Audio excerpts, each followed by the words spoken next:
वज़ीर आला सिंध मुराद अली शाह का कहना है कि सदर के लिए आसिफ जरदारी से बेहतर कोई चॉइस नहीं हो सकती।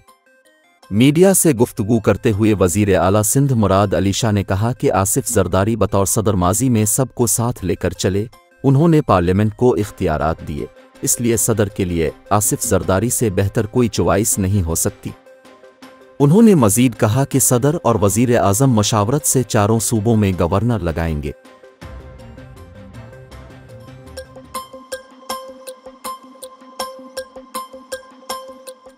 MQM को सिंध की गवर्नरशिप और 2 से 3 वजारतें मिलने का इम्कान है।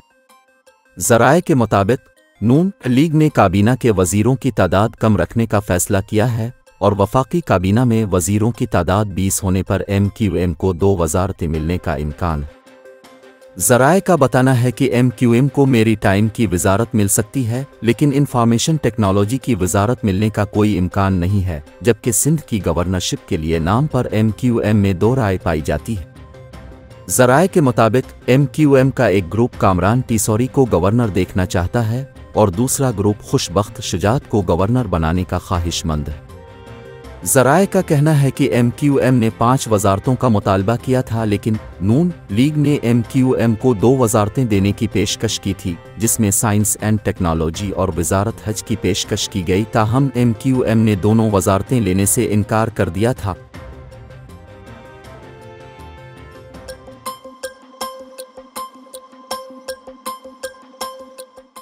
खैबर पख्तूनख्वा के वज़ीर आला अली अमीन गंडापुर ने हलफ उठा लिया।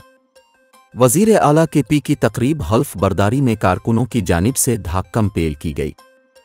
तकरीब में गुंजाइश से ज़्यादा मेहमानों ने शिरकत की, जिसके 22 नशिस्तें कम पड़ गईं। क़यादत के बैठने के लिए नशिस्तें खाली करने के ऐलानात होते रहे। ऐलानात में कहा गया कि कारकुन डिसिप्लिन का मुजाहरा करें, वरना उन पर वज़ीर आला और स्पीकर हाउस के दरवाजे बंद कर दिए जाएंगे।